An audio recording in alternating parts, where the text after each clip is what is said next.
فلذلك فادع واستقم كما أمرت ولا تتبع أهواءهم وقل آمنت بما أنزل الله من كتاب.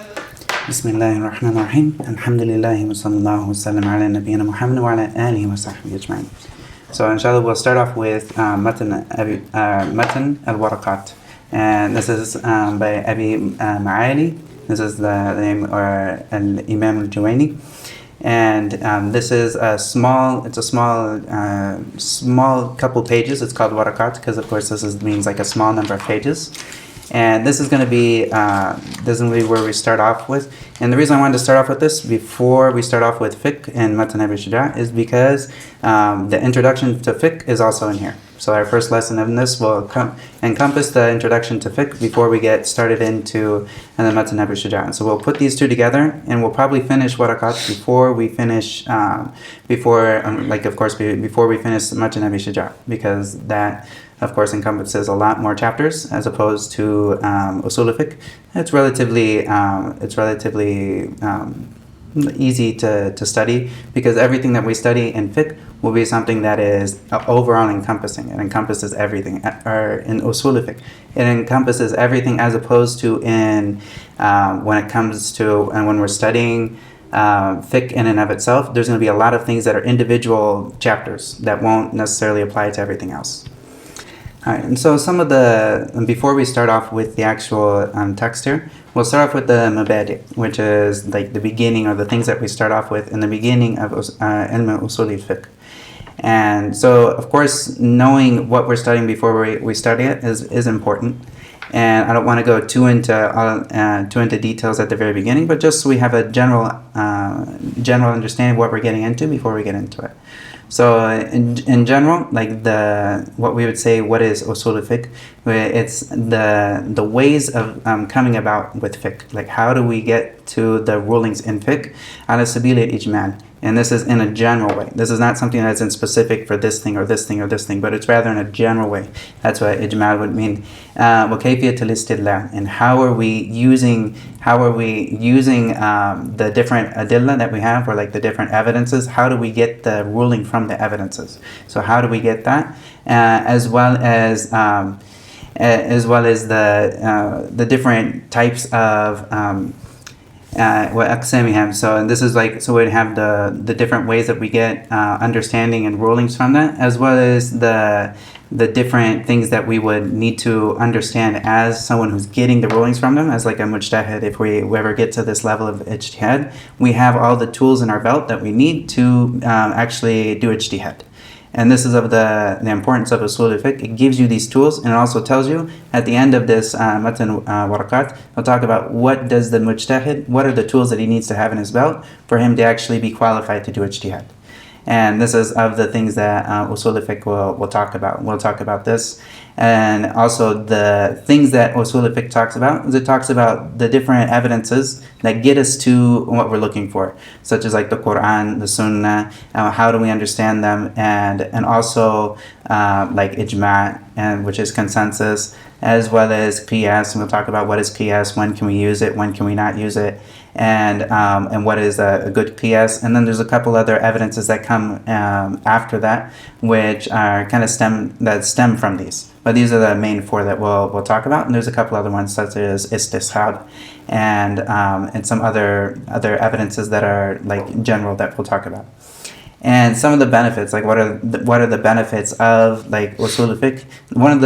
Some of the benefits is that we actually get the ability to actually use the text to get something from the text. We can see the text and we can get something from it that is of benefit, as opposed to someone who hears the Quran, like the average person. Maybe they hear the Quran, but how could they actually understand what this means for them?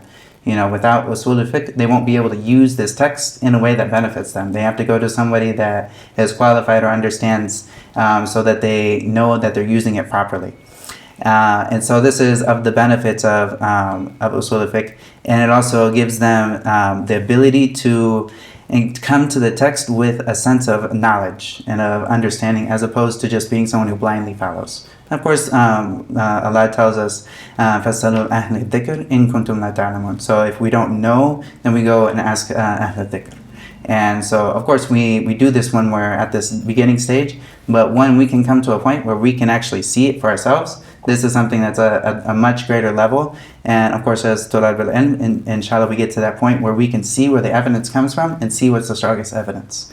And this is what Usool Al-fiqh, inshallah, will get us those tools to eventually get to that point of understanding it. And so that we can understand what Allah means in the Quran, and also what the Prophet ﷺ means when he talks in the Quran and the Sunnah, we can understand what this actually means. Like, this is something that we need Usool Al-fiqh to understand what is the actual intention for what we're hearing and what we're reading. And this is of the benefits of Usool Al-fiqh, as well as we can know that the Sharia is something that is good for every time and place. And this is of the beauty of the Sharia. When we talk about qiyas, and we also talk about like ijma' and these things, we'll see that the Sharia is something that it doesn't stop in that time with the Sahaba, but it's something that is constantly growing as new issues come. The Sharia always has an answer for anything that comes up. It's always been laid out. Or if this thing that is new per se with us, if this is something new that's with us, its likeness has already been talked about. And so this is of the beauties of the Sharia. And when we study Usool Al-fiqh, we'll see that the Sharia is good for every time and place. Also, we'll also see that we can understand the hikmah of the Sharia. Like, we can understand like some of the wisdom behind the Sharia, like the wise. And of course, this is not something for a student to busy himself with before he obeys. Of course, like, the wise is never something that should be a reason for him to obey. Now, of course, we seminal wa ta'na, like, we hear and we obey. But when we know the wisdom behind something, we know the reason why. This helps us when we come into obedience to have even more,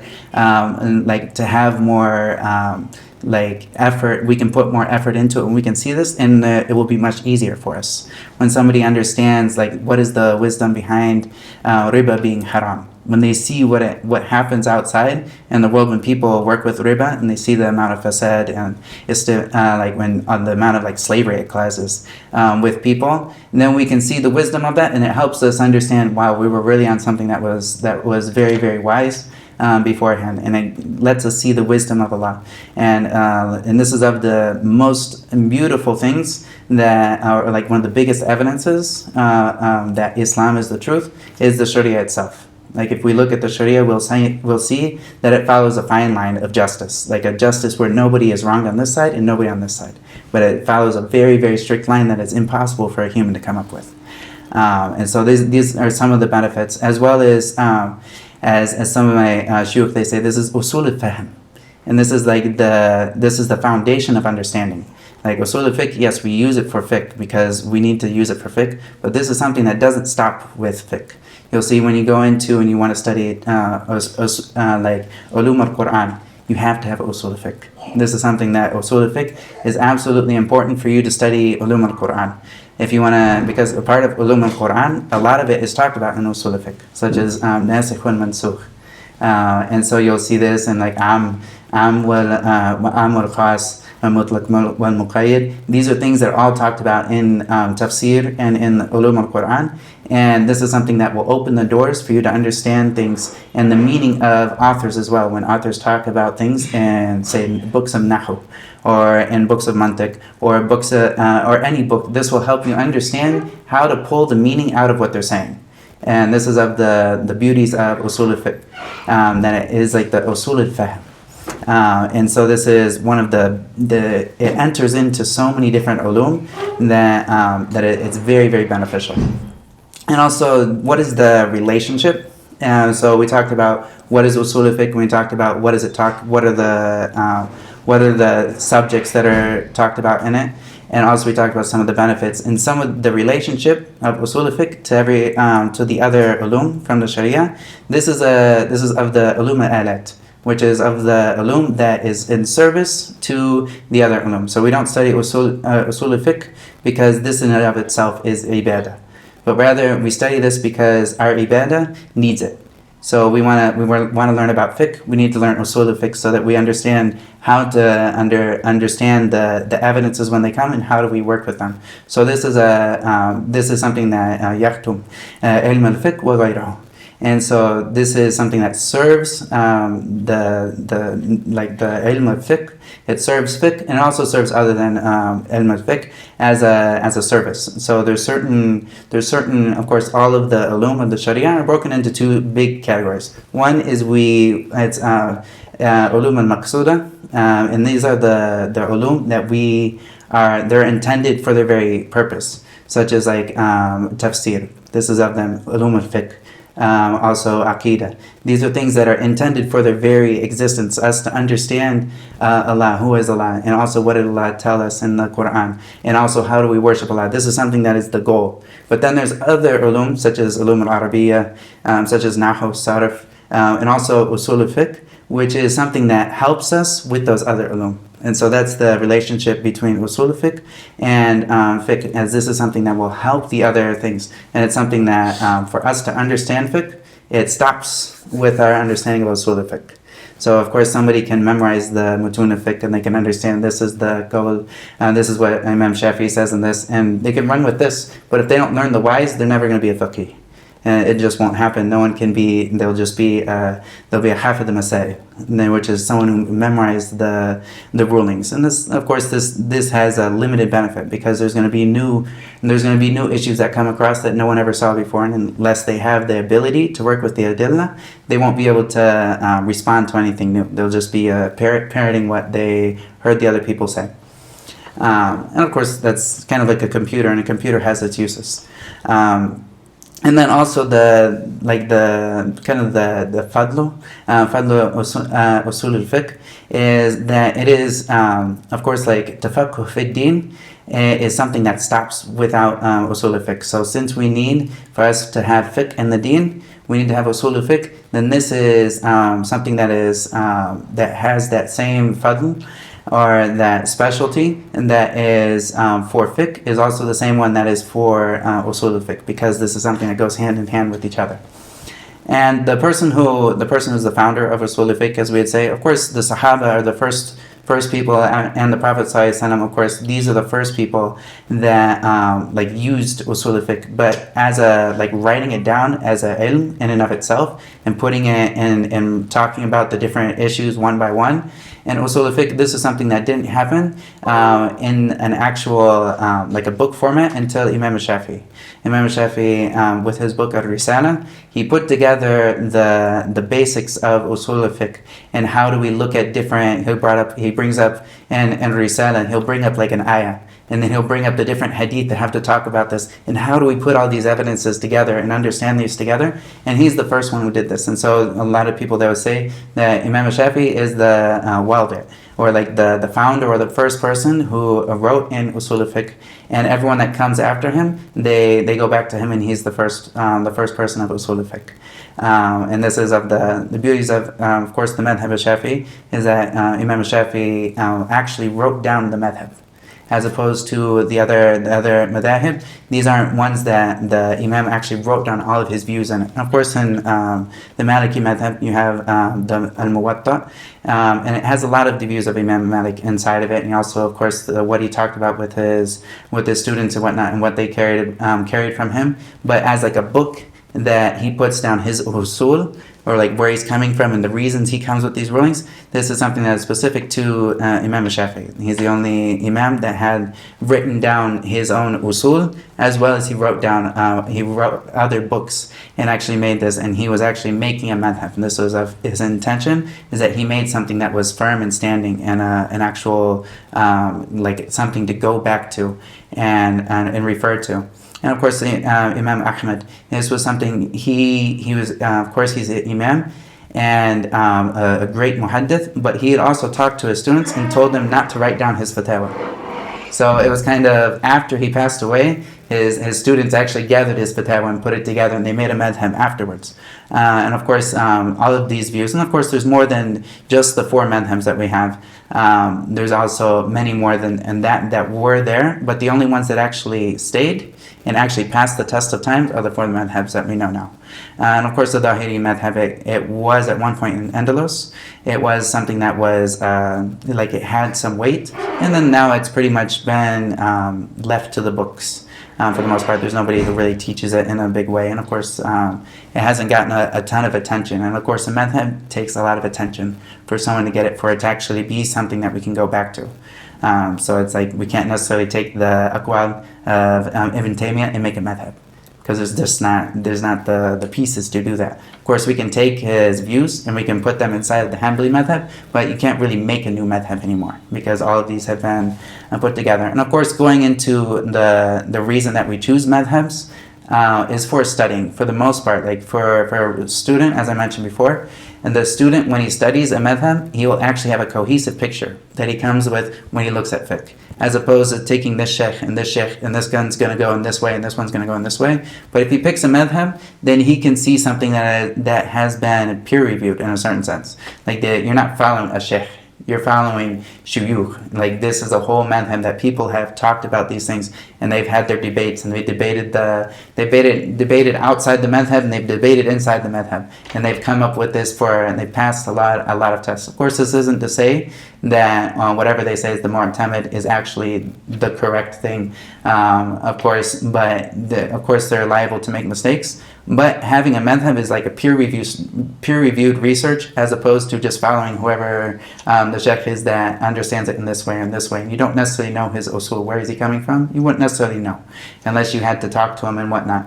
And so some people have gone away from madhabs, and they say that this is a bid'ah and whatnot. And that in and of itself is I can understand where they come from in that, and that they don't want people to blindly just follow a madhab because it's a madhab and whatnot.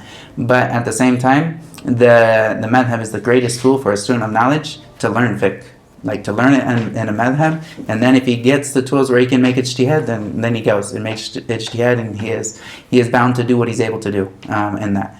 And he can't follow if he can make ijtihad. And this is something we'll talk about at the end of this book, inshallah. And also, when it comes to the ism, like the name of it is Usool Al-fiqh, and where it comes back to, it comes back to a couple different things. Where do we get, where do we get Usool Al-fiqh? One is it's from Tawheed, and it's from understanding Allah, and that Allah, He prescribed things for us to do, and for us to do what He prescribed us. So this is a part of Tawheed, and also Usool Al-fiqh plays a big role when it comes to Aqidah, and how do we understand Adillah and whatnot. Of course, this will play a big role. And one of the biggest factors in Usool Al-fiqh is Lugha. And so the Arabic language is something that a lot of Usool Al-fiqh will go back to Arabic. Like, what did the Arabs understand when the Fi'l al-Amr was said to someone, such as a abd? If the Sayyid says to his abd, and he says, isqini, and the abd doesn't, if he tells him to give me something to drink, and the abd doesn't do it, what does this mean? Is that person liable for punishment? They say, yeah. From the Arabic language in and of itself, they understood if this form is used, then he's going to get whooped if he doesn't do it, and that's expected. And this is from Arabic itself. So a lot of the issues in Usool Al-fiqh comes from just the understanding of the Arabs. When their language is used in this way, this is how they understand it and respond to it. So a lot of the usul, or like the foundation of Usool Al-fiqh, will come from just the Arabic language itself. And also the Arabs, like when it comes to the scholars of Arabic, they will go to a certain level when they talk about like ahkam and nahu and sarf and balagha. They'll talk about these things, but the deepest level of understanding of lugha comes from Usool Al-fiqh. And a lot of the greatest scholars in balagha, which is like uncovering like the secrets of the Arabic language and the different hidden meanings inside of the Arabic language that someone wouldn't necessarily see right away unless they understood. the way that Arabic spoke, you'll see that these people are the same people that are in the middle of Usool Al-fiqh. These people are the same scholars that will write in Usool Al-fiqh are the same scholars that will write in the deepest, trickiest masail in the Arabic language. They'll talk about these same things, and especially there's a big connection between balagha and also Usool Al-fiqh, because balagha is like understanding the meanings that are behind what is being said, and so that plays a huge role in Usool Al-fiqh. And so we'll have an introduction to balagha and some of the things that will come in the future. But that's going to be inside of Usool Al-fiqh, because you have to have it for Usool Al-fiqh to come into play. And also the ruling, when it comes to Usool Al-fiqh, the ruling of learning it is it's fardu kifaya. This is fardu kifaya. Some of us need to learn it. In like the ummah, some of us need to learn it, and when some of us learn it, then we hold up we take the burden off of the rest of the ummah to not so that not everybody has to learn usul al-fiqh. And also for the person who wants to do ijtihad, then it's fardu ayn on him. So the person who's going to do ijtihad or wants to start doing ijtihad in whether it's usul al-fiqh or whether it's in fiqh or whether it's also in tafsir or fatwa and whatnot, this person needs to have learned usul al-fiqh. This is some of the conditions of it, and it becomes fard ayn upon this person. We'll talk about this is like fard on this individual if he wants to do ijtihad, or he wants to talk or if he's giving fatwa, or he wants to talk about tafsir and whatnot. That's when it comes fard ayn on this person. And also the different things that we'll talk about. This is everything, like usul al-fiqh is everything that the faqih needs to know in his toolbox. So there will be things you can't necessarily say usul al-fiqh is we're only going to talk about how do we understand the Arab, how do we extract things from the meanings of word. We're also going to talk about everything the faqih needs to know is inside of usul al-fiqh. So it kind of will branch into a lot of different ulum. And it spreads into a lot of these different things, such as mantiq. There'll be mantiq that is involved in it. We won't talk about very much here in this book, but in the later levels, there's lots of mantiq that will come in because this is something that the fiqh needs to know. And also there's other things that will come into play. So anything that the faqih needs to know when he's coming to rulings, you'll find it in usul al-fiqh. And of course, this is of the greatest ulum for us to learn. Inshallah, we'll start here with Waraqaat, and just a little biography about the author. I don't want to go too far into it just for time's sake, but the author is of the early scholars, of the Shafi'i madhab, and his father grew up in a house that was of scholars. So his father was also a major scholar in the Shafi'i madhab. And was well known as a scholar. So he grew up in a house of ilm, which is one of the most beautiful things, and Allah blessed him in that. And also, his father is known in the Shafi'i madhab and also has a lot of different views that are looked back to. So he's Al-Juwayni, and this is also his son, which would be Imam Al-Haramayn. And the reason he's called Imam Al-Haramayn is because he was in both of the haram, like the haram of Mecca. He was there for a while, and he was also in the haram of Medina. So he's called Imam Al-Haramayn, and he spent time in both of those places.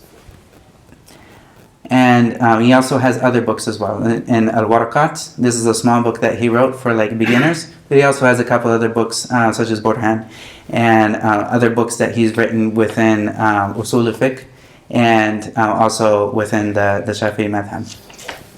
And so we'll start off with the actual matan here. And he says Imam Al-Haramayn, he says here, Bismillahir Rahmanir Rahim. And he starts off with the basmala, and of course this is the sunnah that Allah started off with this in the Quran, and also the Prophet ﷺ started off with this sunnah. And it's sunnah for anyone who's starting the writing to start off with Bismillahir Rahmanir Rahim, meaning abda'u, or Bismillahir Rahmanir Rahim abda'u. So connected to that, I start in the name of Allah. And then he says هذه الورقات تشتمل على معرفة فصول من أصول الفقه. So he says these are these pages, pointing to the pages that he's going to write. تشتمل على معرفة فصول. So he says these encompass, تشتمل, encompass, على معرفة فصول, and they encompass the knowledge of different. Fusul is the jama', is like the plural of fasl, which is, so these are the different, and fasl is something that is separated from another. So these are, we'd say like abwab, or we'd say fusul, or fasl and bab. It's something that's separated from it, and in regards to usul al-fiqh, main usul al-fiqh. And so these are, he wanted to write something that is in this. And he says, وَذَلِكَ لَفْظٌ مُؤَلَّفٌ مِنْ جُزْءَيْنِ مُفْرَدَيْنِ. And ذَلِك, he means usul al-fiqh. He says this is a lafz, which is of course like a word that is mu'allaf, which is put together, min juz'aini mufradain, from two different parts put together. And so the first thing that he says here, from these two parts, is he's gonna break apart each one of these individually. So the first one he says is fal usul, which is the first part. He says fal asl, and this is the mufrad, or like the singular version of usul. And that's the first one. He says ahaduhuma usul wal akhiru fiqh. Fal asl, which is the individual, here he gives his definition. He says ma yubna alayhi ghayruh. And if you see this ma here, this ma is not nafiya, but it's mawsul. Alladhi, so you can switch it with alladhi. Alladhi yubna alayhi ghayruhu. So this is what the asl is something that something else is built upon. It's the thing that something else is built upon. So as we'd say, is the foundation. That's what he means here. But ma yubna alayhi ghayruhu is the foundation. Whatever something else, ghayruhu, which is the fa'il of yubna, or like the na'ib fa'il of yubna, alayhi, and alayhi is what is built upon. And that ma here is alladhi. If you say that, ma yubna alayhi ghayruhu. So this is the foundation. As we would say it in English, we'd say the foundation is something that something else is built upon. And then he says here, wal far'. And so he brings wal far', which is the opposite. So he brings the opposite to give you an understanding of the first thing as well. He says, ma yubna ala ghayrihi. So the far' is something, alladhi yubna ala ghayrihi. So it's something that is built off of something else. So this is the far', which is like if we had a tree, the asl would be the roots, of the tree, and that big stem, and like we'd say that'd be like the asl, and they would say far' is all the branches that come out from it. So we'd normally translate far' as branches, and this is something that is built on something else. And a lot of times the word usul will come across, and it will refer to the foundations. And here, like when we look at usul al-fiqh, this is where the foundations of fiqh is going to be built upon this. And then the far' is going to be the different masail that are built upon this. So a lot of times people will say furu' and they mean fiqh. And when they say usul, they will a lot of times either mean aqidah or they mean usul al-fiqh. And so these are things that also are used. And also this will be used in qiyas. We'll talk about the word asl, which is the foundation of the thing that we're likening to. So if we have, say in qiyas, if we have khamr, and we have marijuana. So khamr is the asl. And then we have the ruling for khamr, the hukam, and then we'd say the khamr is haram. And so this is the asl, this is what it's built upon. When we see marijuana has, what is the thing that brings us together? Like what's the reason? It has iskar, or like the thing that intoxicates. So we bring this far' and we connect it with the illa, which is intoxication, and we connect this to the asl, and the asl is khamr.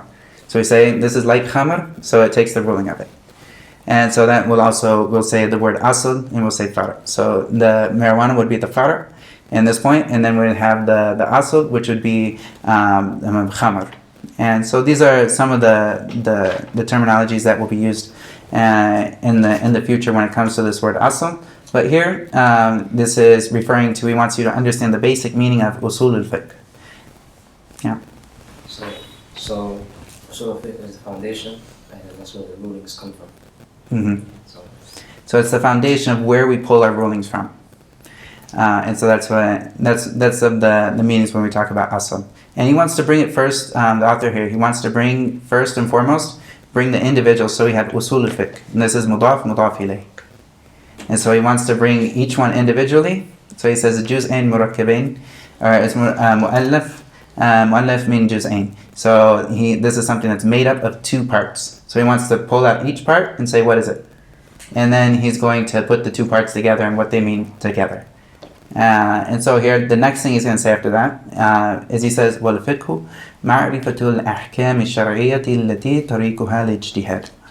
And then he says here, and wal-fiqh, because this is the second part, we have usul, and then we have fiqh. Al-fiqh, he says here, is ma'rifa, which is like knowing or knowledge, al-ahkam al-shari'iyya, and so al-ahkam al-shari'iyya is the rulings that are in the sharia, allati, and this is the important part, allati tariquha al-ijtihad. And these ahkam is when we're talking about fiqh now, we're not talking about usul al-fiqh, we're talking about fiqh. These are the rulings that have to do, these rulings come about with ijtihad. And without ijtihad, this would be something that wouldn't necessarily be fiqh. So a lot of times we know that salah, there's 5 salawat, and these are all wajib. This is not fiqh. Like this is something that there's no ijtihad for us to know this. We all know this. This is ma'lum min ad-din bid-durura. So we all know that this is obligatory. There's no question. Everybody agrees about this. But is niyyah obligatory for someone for their wudu to be valid? Is it a shart or a rukn? Like this is something that was fiqh. Because this is something that's disputed about. We have to think about innamal a'malu binniyat.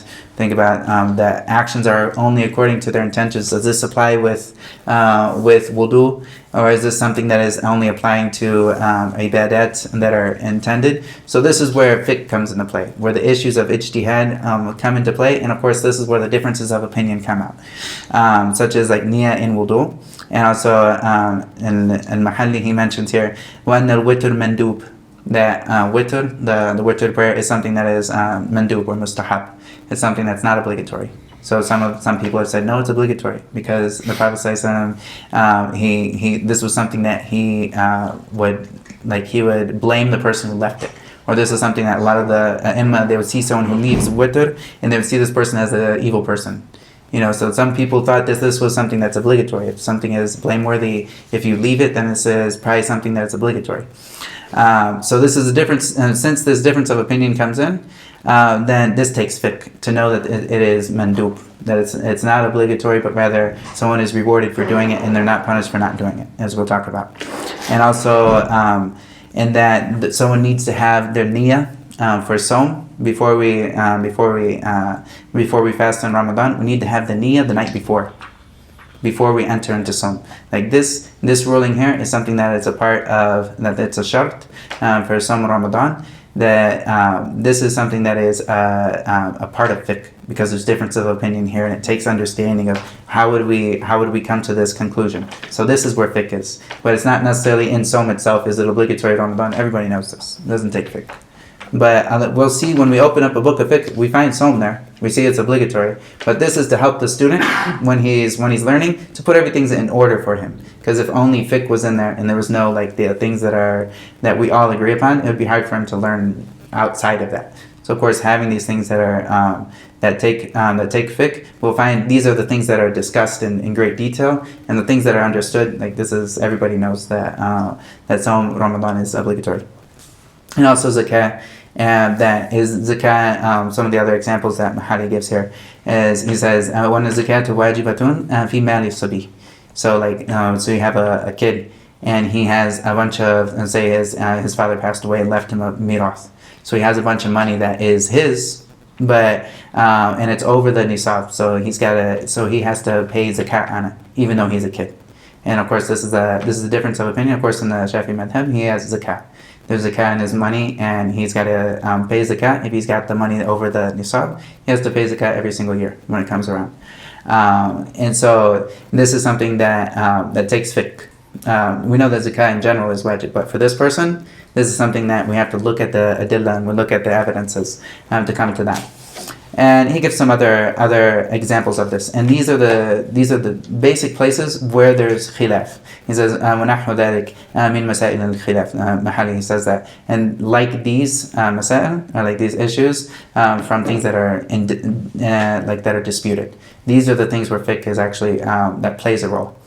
As opposed to things such as like salat khams. Everyone knows that we all have to pray 5 prayers, and also zina is haram. And these don't take fiqh to understand that.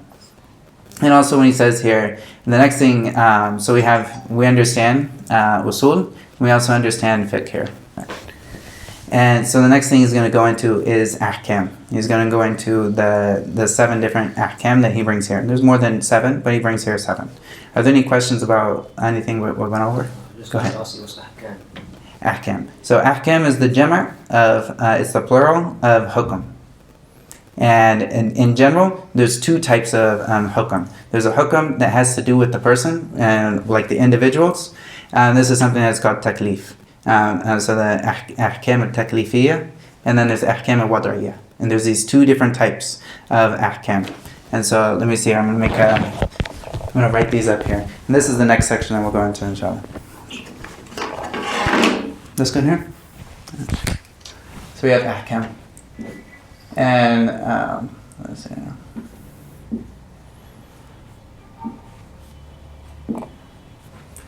And so we have ahkam. And then we have one which has to do with the individual, which is, I'm going to say, taklif. At-taklif.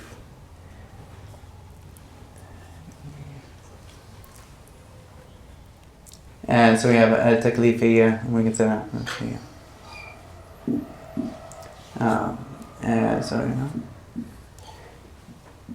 And so taklifiyya, this is the first one that we're going to have 5 different ones here. And we'll break that down into 2 categories here. It's either asking you to do something, or it's prohibiting you from doing something. So it's either do or don't. Alright? Do, don't.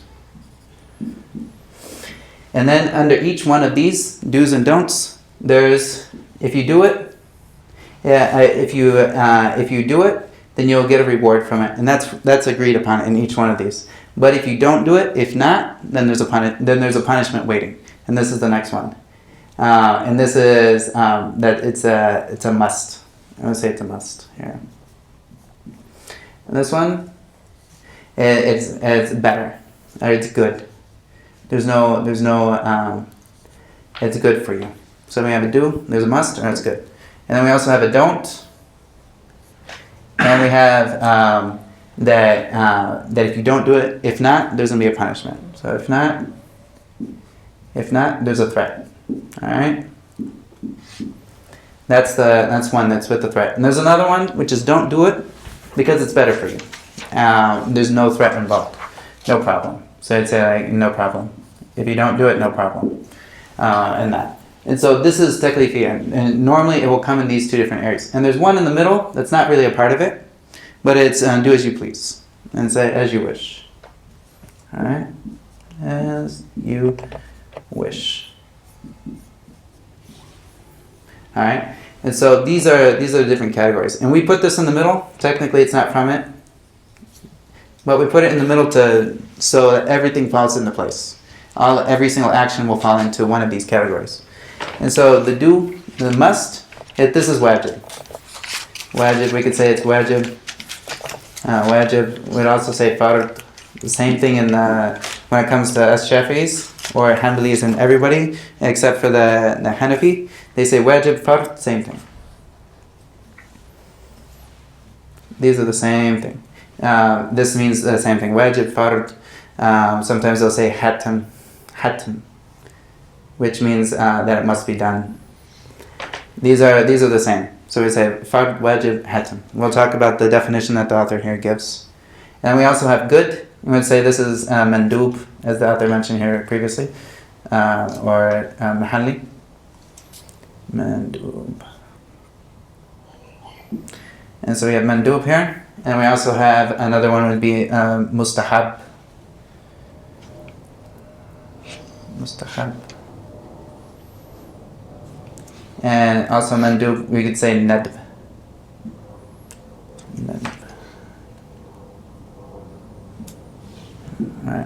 So yeah, mandub, mustahab. Also, there's other things that it would be that can be called as well, as such as sunnah. Occasionally, sunnah will be used in when it comes to fuqaha. When they say sunnah, when it comes to fuqaha, not the usuliyin, but when they say sunnah, most of the time they mean this is something that's good for you to do, but if you don't do it, no problem. And so this is how this category gets broken down into. So we have this do. It's either a must or it's good to do.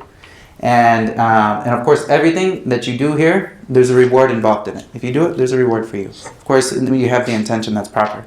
Everyone has to have the intention. And then the second one, which is don't. If not, there's a punishment that is that could be waiting for you. Like there's a punishment that is it's not necessarily like if Allah wants to punish you, then you deserve that punishment. And if Allah wants to forgive you for the mu'min who dies upon Islam, the person who dies upon Islam, he's a sinner, then his sin is, if Allah wishes, He forgives him, and if He wants, He punishes him according to his adl, or justice, justly, and no one will ever be unjustly punished. So there's a punishment that is involved in it if they don't do it, and this would be the haram. This action would be haram. Or you'd also say as like haram. There's other words that would be used around it. Like there's a غير جائز, لا يجوز, things of this sort. لا يجوز, غير جائز. And there's some of these that will come on غير جائز.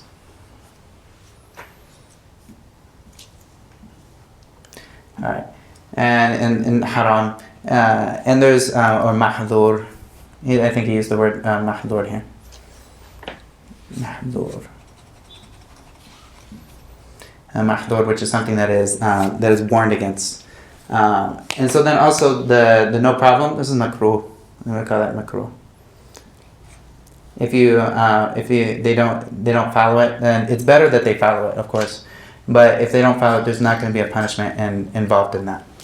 And so we'll go into this. And this is taklifiyah. And he's going to talk about these five here. And as you wish, this is the mubah. So this way we would say that this is mubah. And the majority of things fall into mubah, to be honest.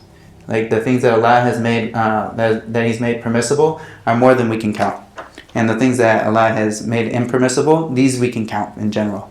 And of course the things that Allah has made obligatory on us, these we can count as well. But the things that are mubah, or that are permissible, these are innumerable. And this is from the beauty of Allah. And that He has given us this world that we can do as we wish in it, as long as we don't fall into these areas. And so we have taklif, and this has to do with the person. In taklif, it means something being heavily weighted on somebody else. So if I were to put a heavy bag on your back, or I was going to put a heavy load on your back, this is taklif. And so like this is something, that's why this mubah, this is something that's not actually a part of it. That's why it's put inside of it, but because there's no load put on you with it, then there's no taklif in it. But it's normally put inside to fit all of the areas of what we would do. It'd be put inside of it. The next thing that we have here is we have ahkam al-wad'iyah. And so al-wad'iyah is something that's put down, and this is something that you have no control over it, you personally, but rather it's something that it happens, such as the time for salah coming in. That's not something you do, but there's a ruling regarding this. When the time for salah comes in dhuhr, there's something that happens. Dhuhr is now obligatory. So this is something at wad'iyah. And also, this is like what we call a sabbath. And he's going to bring two here, and we'll talk about the two that he brings. One is a sihha, which is that something is correct. Something that is correct, and I'll put that. A lot of times you'll see the people, they draw just a single long dot for the two dots. So we have sihha, and we also have al-butlan. And so we have that. Butlan. Alright. And so then we have a sihha and butlan. Alright. And so these are the two areas in wad'iyah. So these are the two categories that we'll see. And wad'iyah is different because this is not something that's put upon you. Like if your father, like say for instance, someone's dad passed away and he left a bunch of money. That's wada'iyah. This is something that happened, and all of a sudden now this guy is going to have, that would be like sabab. So now this guy has mirath that's waiting for him. And this is something he didn't do, and it's not something that's uncalled for him to do, but it's something that happened, and there's a ruling regarding it. And ahkam is rulings. If I put it in English just to make that there. Rulings. These are the rulings. And so these are the things that happen. And of the things that happens, the two that we're going to talk about is sihha and butlan. And so say something is sahih or something is batil. Or we'll talk about that. So inshallah, we'll go into that. Are there any questions in general over what we went over? And feel free if you have questions. No problem. Yeah. The meanings of Sihha? Sihha is something that is it's something that is correct. Something that is correct, or we would say something is sahih, is something is correct. That's right. And butlan is the opposite. It's not correct. It's not. It's not correct. It's something that is that doesn't go through. And we'll talk about a couple examples here.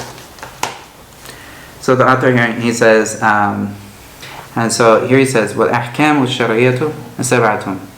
And so he says that there's 7 here. And these are 7 that he mentions. There's more, as I mentioned, in the Wad'iyah.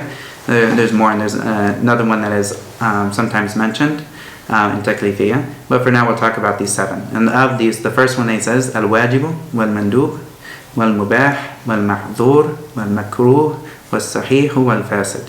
And Fasid is like batil. These are two, they mean the same thing. And he brings up and uses batil at the end of it, which are, in general, they mean the same thing. Let's see. And so the first one, he says here, fal wajib, as I mentioned here. So you're either asked to, it's either a do or to don't. And so you have this do for the wajib. He says here, fal wajib, ma yuthabu ala fi'lihi wa yu'aqabu ala tarkihi. And so he says, this is something that you're rewarded for doing it. Ma yuthabu ala fi'lihi. It's the thing. Ma here is alladhi. It's the mawsul. Ma yuthabu ala fi'lihi. So this is something that is rewarded because of it being done. And wa yu'aqabu ala tarkihi. And someone is punished, or that punishment comes from leaving it. And of course, as I mentioned before, Allah can forgive whoever He wishes from the mu'minin. إن الله لا يغفر أن يشرك به ويغفر ما دون ذلك لمن يشاء. So Allah says that He won't forgive if someone makes shirk with Him, but He forgives whatever He wishes from whoever He wills. Whatever is less than that, or like the meaning of that is. So like, of course, Allah doesn't have to punish everybody, and this is something that some of the Mu'tazila and the Khawarij, they fell into, that Allah, when He mentions a punishment for doing something, that Allah has to punish that person. Every person who's done that, Allah has to punish him. No, but this is something Ahl Sunnah wal Jama'ah, they say, we say that this is something that Allah, He can punish them according to His justice, or He can forgive according to His grace. This is something that according to His rahmah. And so if Allah wants, He either does this or He does that, and this is up to Allah. But this action in and of itself is something that's worthy of being punished. The person who leaves it, so whoever leaves a wajib, they are deserving of a punishment, and we seek Allah's refuge from that. And some of the examples of this, of course, Salatul Fajr. This is an example of something that is wajibah. Salatul Fajr is wajibah. And also Radd al-Salam. So when someone gives salam to you, and you're by yourself, say you're by yourself, someone gives salam, it's obligatory, it's wajib upon you to return the salam. And this is an example of that. And some people made a difference between fard and wajib, and that's something that the Hanafis, they make a difference in this. We won't go into that in this level. Maybe in the future we talk about that. But most of the time we'll see it's the same thing, the wajib and the fard. And occasionally in some areas like the Hanbalis, they actually use this in salah. They'll say fard is one thing, and wajib is another. They have wajibat to salah, and they have like arkan, which is like fard. So some of these words sometimes are used interchangeably. Most of the time they're interchangeably, but occasionally they have specific meanings, and they're in different babs or in different chapters. And so this is what wajib it means in general. And wajib linguistically, it means something that fell down, or it's something that is that happened, like, or something that like if you had something that fell down, like you had fruit that fell down, it'd be wajibat. And so thamara ida sakatat wajibat. And so this is so if you have something that fell down, it's a wajib. So it's something that's laid down. It's something that's obligatory, or something that la budda min. It's something that has to be done. And so then of course I mentioned some of the other things of that. Fard is also another word for that. And also we have mandub, which is the next one he mentions here. He says, "Wal mandubu ma yuthabu ala fi'lihi wa la yu'aqabu ala tarkihi." And so he says mandub is alladhi, we would say ma here is alladhi yuthabu ala fi'lihi, the thing that you are rewarded for doing it. And وَلَا يُعَاقَبُ عَلَى تَرْكِهِ. And so this is the difference, is that someone, if they leave it, they're not deserving of a punishment for this. So if they left it, okay, then this is the mandub or the mustahab or the sunnah, the thing that they left. Not to be confused with sunnah, sometimes will be something obligatory when it comes to, like, we don't mean the sunnah by, in this term. When the fuqaha, they say the sunnah, they don't mean the hadith of the Prophet ﷺ in his way.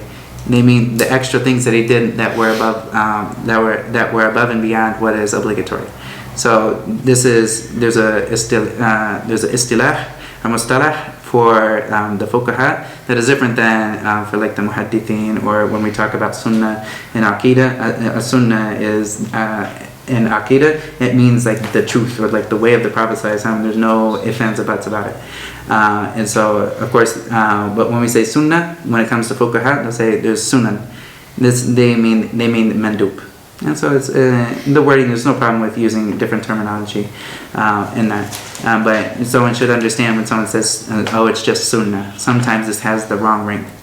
Because what do you mean by sunnah? You mean, oh, it's just sunnah as in this is what the Prophet ﷺ did, or you mean that this is something that isn't obligatory and I'm okay to leave it? You know, and of course we should make sure that the sunnah is always held in the highest way, because this is guidance. You know, even if it is something that we won't be like punished for leaving it off, this is still guidance, and it's the way. You know, and so we would always, using this word sunnah, we shouldn't have this kind of it's just sunnah mentality. And so the next thing, so this is mandub, and some of the actions that would be from mandub is like salatul witr. So this is something, it's mandub, it's something that's called, and the word mandub means it's called towards, and mad'u ilayhi. So mandub is like mandub ilayhi, which is something that's called towards. And this is from wazn maf'ul, from nadab, mandub.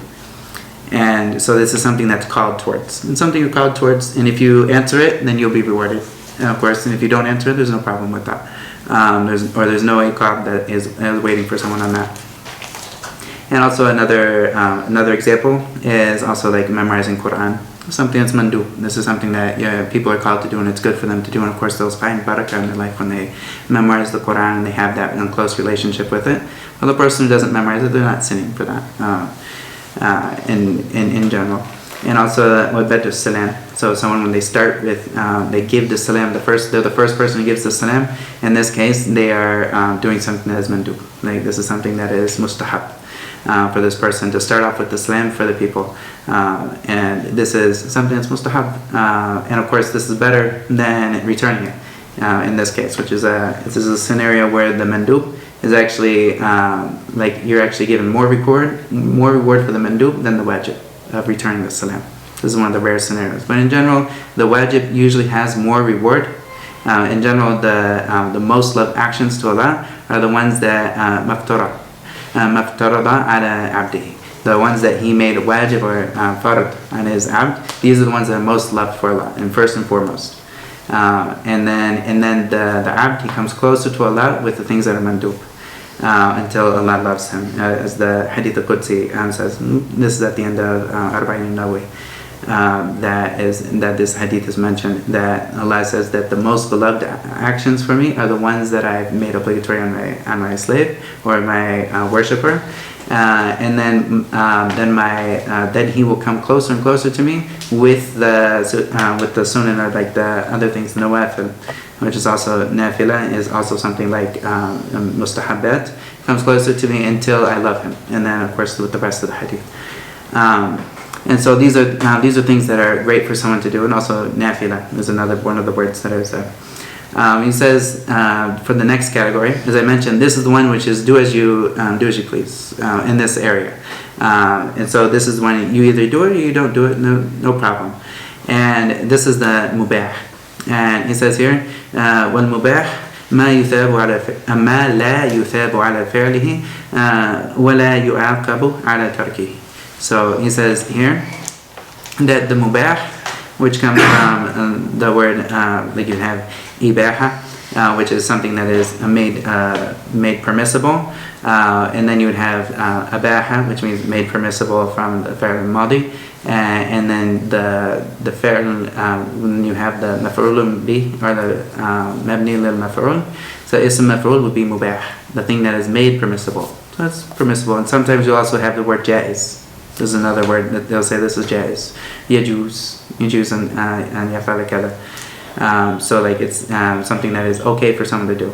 And this is usually the actions. I'll give a couple examples here, such as sleeping or eating. These are things that are in general. It's something that you're allowed to sleep. You're allowed to eat in general, as long as. But some of these things could be obligatory, and they could be haram at certain and because of other issues at play, such as like if someone isn't eating at all and they're going to kill themselves, then it's obligatory for them to eat. But, if they want to they want to eat some fakiha, they want to eat some like apple or whatever, that's fine. It's permissible for them. They're not going to necessarily get any reward from that in and of itself. And the same thing, like if someone wants to sleep, there's no problem with that. But if they come to a point where they're harming themselves, then because of that, it becomes obligatory for them to sleep. Or if they're sleeping over Fajr purposefully, then it's haram for them to intend that.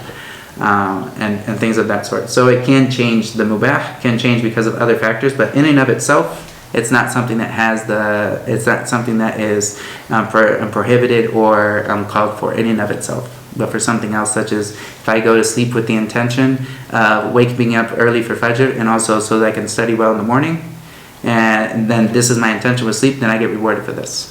But I'm getting rewarded for my intention, not necessarily for the sleep itself, but for pointing this in the right direction. Same thing if I eat so that I focus well, then I get the reward for that. If it's like focus on something that is matlub, or something that is uncalled for. And so these are the first three categories. And of the last two, to finish off the don'ts, the first one is mahdur. He says here mahdur, which we would say is haram or muharram. He says here, wal mahduru ma yuthab ala tarkihi wa yu'aqabu ala fi'lihi. And so he says here, ma alladhi yuthabu ala tarkihi. And so it's something that you are rewarded for leaving it. And of course, this is leaving it with intention. Like you have to intend leaving something. If you don't drink alcohol because it's not available, then you're not being rewarded for that. But if you don't drink alcohol because you have the intention to please Allah with obeying Him, then this is what you're rewarded for. And some people, they think alcohol is nasty, so they don't drink it. But that you don't get the reward for it. Of course, you don't get punished for it, but you don't get the reward for it. Unless you intend, I'm not going to drink alcohol because Allah told me not to drink it, and I'm gonna obey what Allah said. This is what you get the reward for. Is there a term for that? What's that? Is there an Arabic term for that? Arabic term imtithalan is what you'll see in the Sharh al-Mahalli. He says here right after, you'll say imtithalan. Imtithal. Yeah, imtithal, which is like going to do what Allah says in obedience.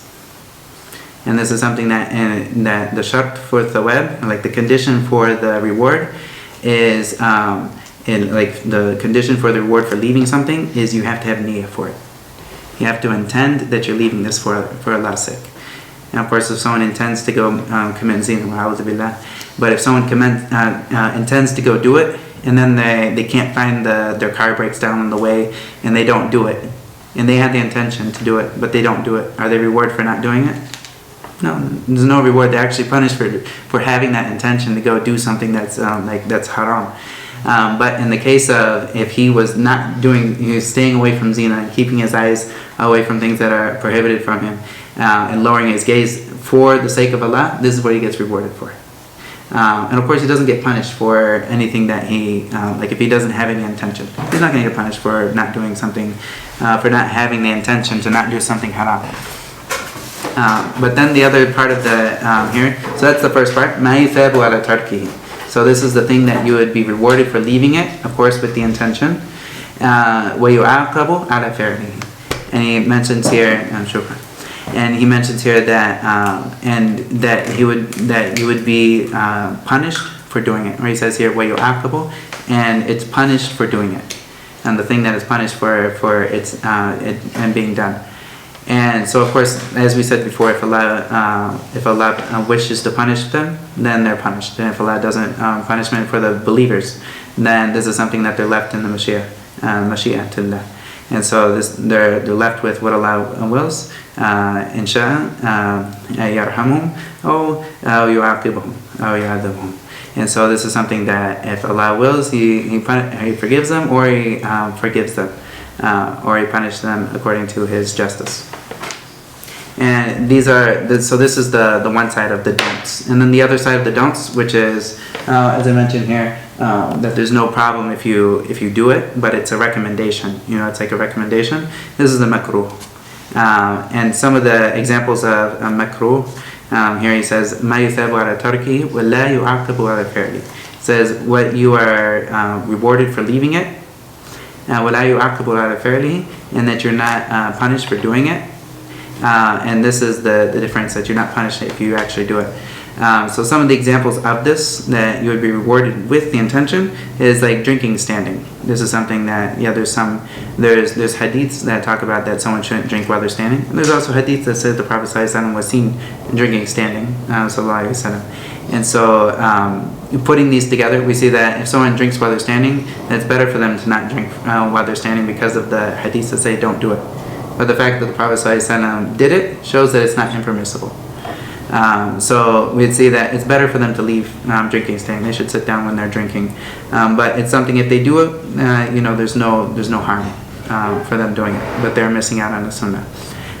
Or if someone's in salah and they're fiddling the whole salah, they're not focused, and they're like fiddling and doing something like small. Of course, it doesn't break the salah. This is something that's makruh.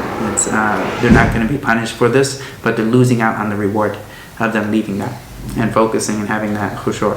And also, like another example of someone doing something makruh would be like if someone was to give the adhan while they're in the state of janaba, like they're junub and they're giving the adhan. Like this is something that's makruh.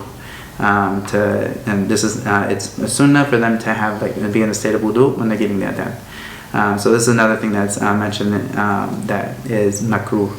And of course, these things that are makruh, the word makruh in general means something that's hated.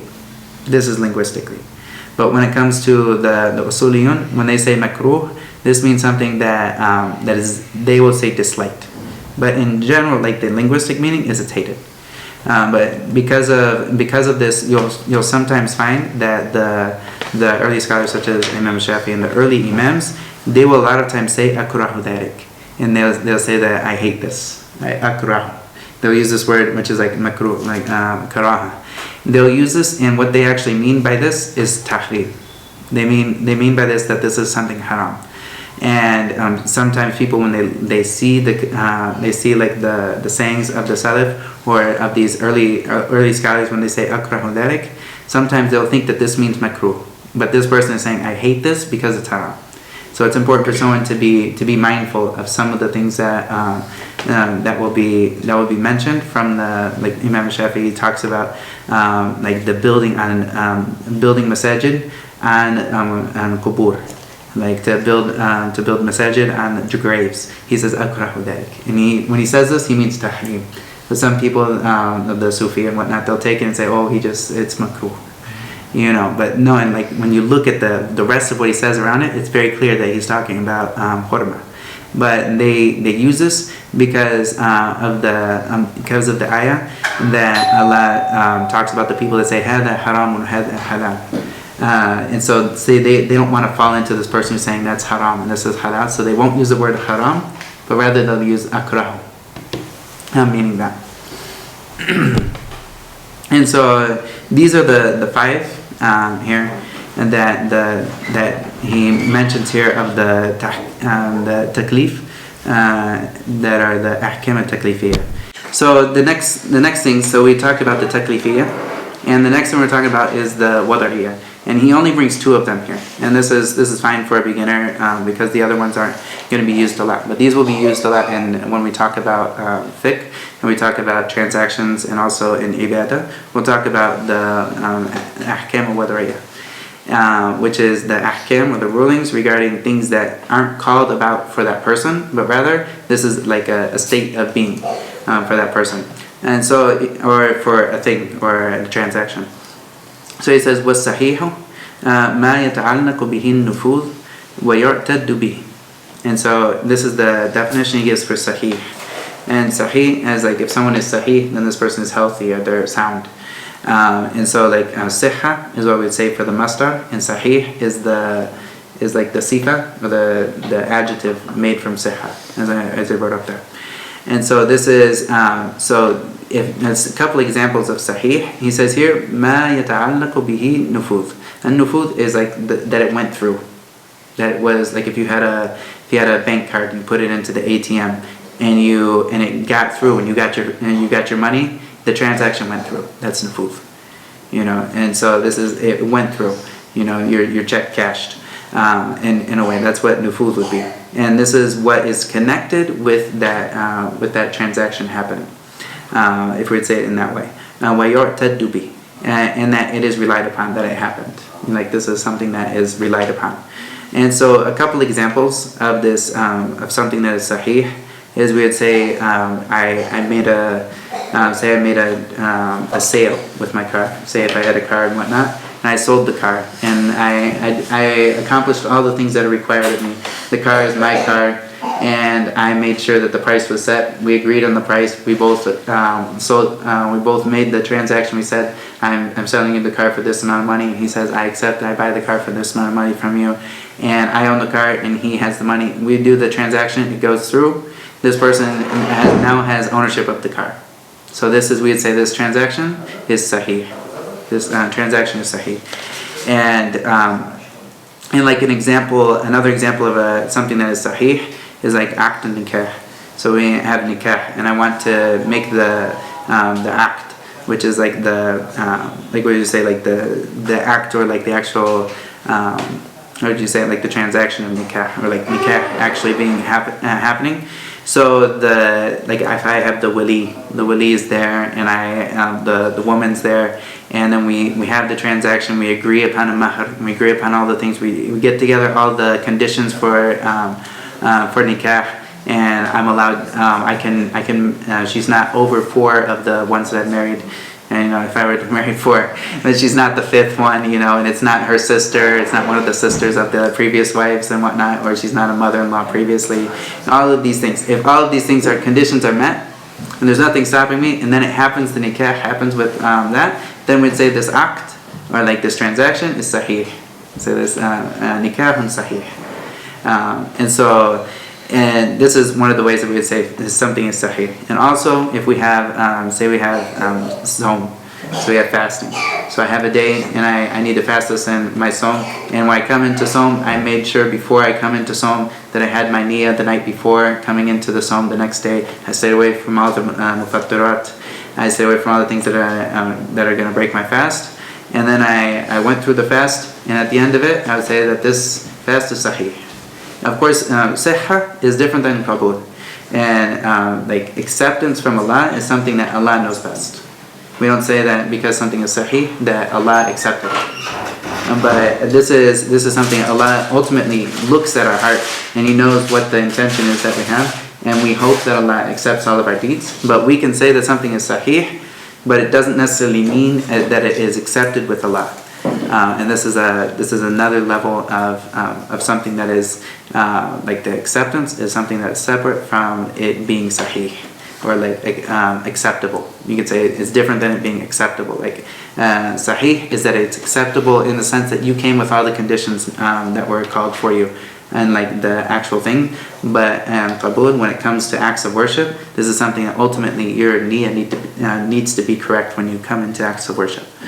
And so that's something that is different than that. And also same thing if you have salah. Your salah, you came in with all the arkan, you came with all the shurut, with all the conditions for salah and all the pillars, and you went through it and everything, you didn't break any of your wudu or anything, then this at the end of it you say is sahih. Whether or not Allah accepts it from you and counts it for you in your scale of good deeds, this is something else. But you're not called to make another one of these. Once you've done something sahih, yu'taddu bi, meaning that this is taken into consideration, you don't need to do this anymore. Like it happened, and it's considered, and whatnot. So the opposite of this, he says here, wal batil. He says al batil ma yata'allaqu bihi ma la yata'allaqu bihi an-nufuth. And so he says this is what doesn't an-nufuth, as we mentioned, like the going through or the transaction going through. It's not like this does not get connected. It doesn't go through. I have the bank card. I go into the ATM. It says declined.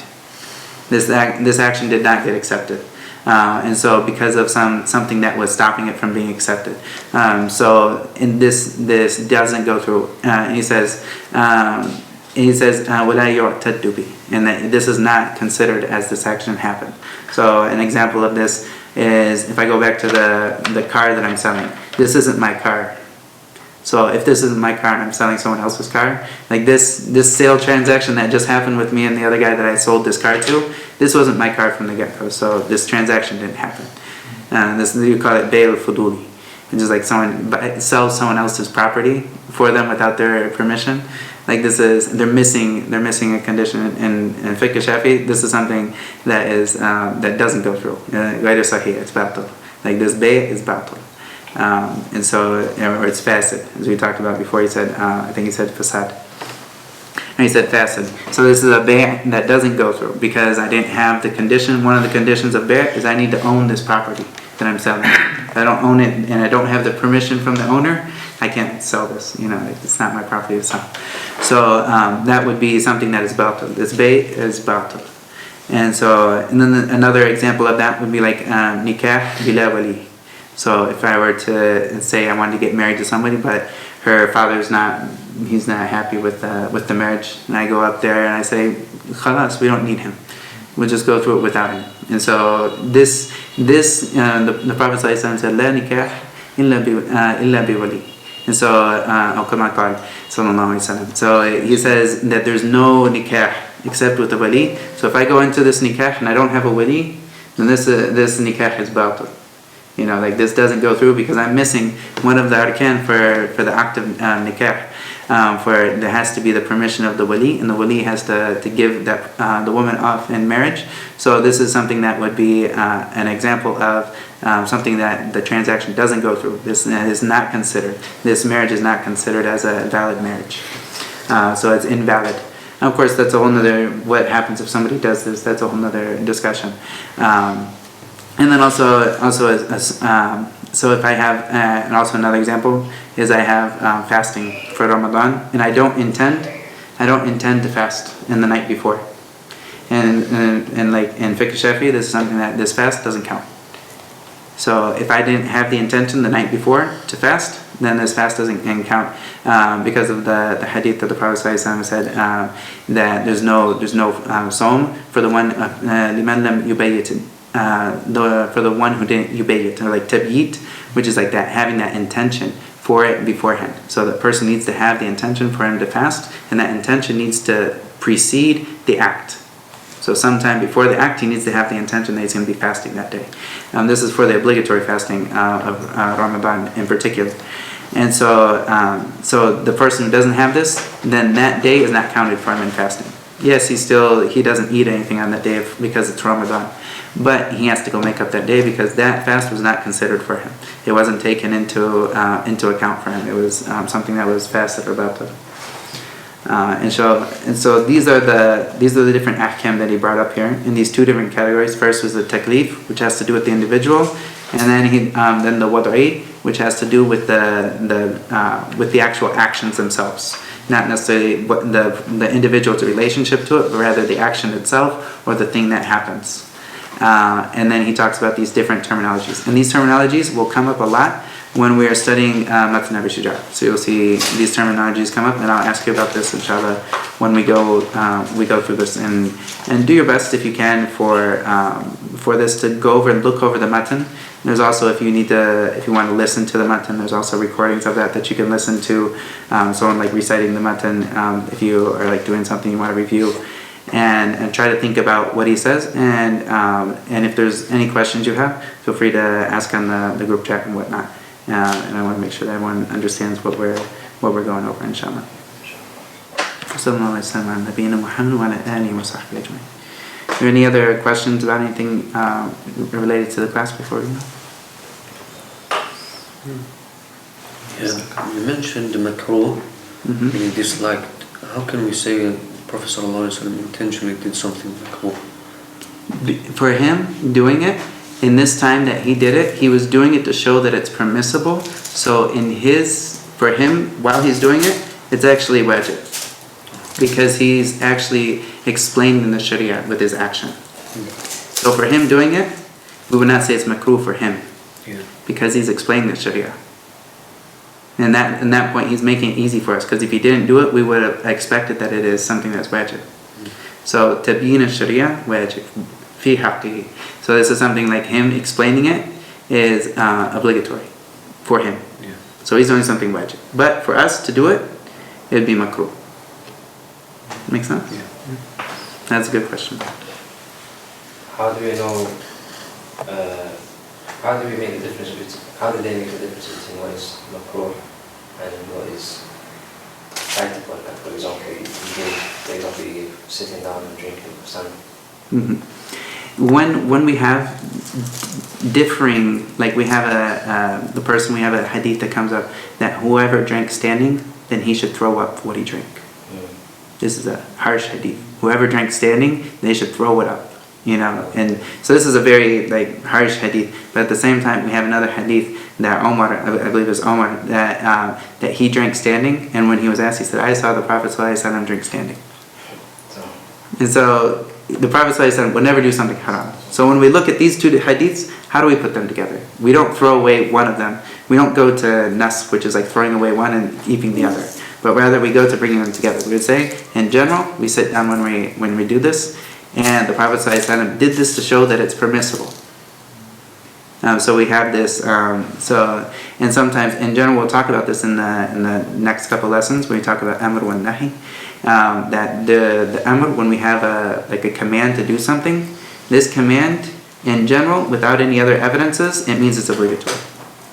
But if there's other evidences, it takes it from that show that it's okay to leave this action or whatever, then it would bring it from the obligatory and put it into mandub. It would bring it over that. So in general, it goes to that. And the same thing with the prohibition. If the Prophet ﷺ says, "Don't do this," then in general, if there's no other evidences, we say this is haram. But if there's evidence that he did it sometime, we would say, "Oh, okay." Then he means this, and he doesn't mean this that it's haram, but rather he means this is something that's disliked for us to do. It's better for us to leave it. And so this is the way that we'll look at this. Inshallah, in the next bab, they actually go into this in more detail. That's a good question, and we'll see this because you'll see some of the madahib. They'll say this is haram. They'll bring a hadith. But there's a hadith over here. And if you put both of these together, what are you going to do with it? And this is where the two hadiths, when they come together, how the scholars look at these two hadiths coming together and how they put them together is the reason that there's differences. We'll see that.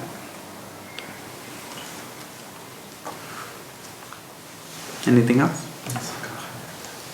From the ahkam taklifiyya, is there more categories or more subcategories? There's one more, which is like khilaf al-awla. So we have, if someone was to, khilaf al-awla is doing something that's less than best. So it's somewhere in between makruh and mubah. So we'd see this, and sometimes we'd say there's a couple times that the Prophet ﷺ is reprimanded in the Quran. Abasa wa tawalla. So we wouldn't say that he was doing something makruh, but we'd say this was less than best. The better thing for him to do was to turn to to the mu'min that's coming to him with asking for guidance, the better thing for him to do was to go this. But he chose something that was less than best. And so we would call this khilaf al-awla. Or if somebody has something that is, you have two different things that someone can do, and one of them is good, and the other is less than that goodness, then we'd say this is khilaf al-awla. Or sometimes we'll have something that we have an evidence that this is what we should do, and then we have some people that say you shouldn't do that, but their evidence is weak. So we'd say doing it is khilaf al-awla. It's because we'd want to leave what that difference. Some of them put this in the same category as makruh. They said, no, all of this is makruh. And they put this in one category, and some of them they say, no, this is a separate category. That someone should, and they have some other examples, such as someone who is fasting, or someone who breaks their fast. Like someone who breaks their fast when the fast is not hard while they're in safar. Like while they're traveling, they break their fast and it's not hard for them to break it, and they're just doing a travel that isn't hard for them to break. So like breaking that fast in that time, like it's better for them to fast. So we say that's khilaf al-awla, but we wouldn't say it's makruh. We wouldn't say it's haram, because and they're allowed to break their fast because they're traveling. But we'd say it's khilaf al-awla. It's not the best. Al-awla is like what's best. So that's that other category that is there as well. And this category isn't always mentioned. It's usually like mentioned more in details in like the bigger books. And you won't find this actually when we look at like the Matan Abi Shujaa, we won't find this for the most part. This is just in very, very small masail that comes up here and there. Wallahu a'lam. فلذلك فادع واستقم كما أمرت ولا تتبع أهواءهم وقل آمنت بما أنزل الله من كتاب وأمرت لأعدل بينكم الله ربنا وربكم لنا أعمالنا ولكم أعمالكم لا حجة بيننا وبينكم الله يجمع بيننا وإليه المصير.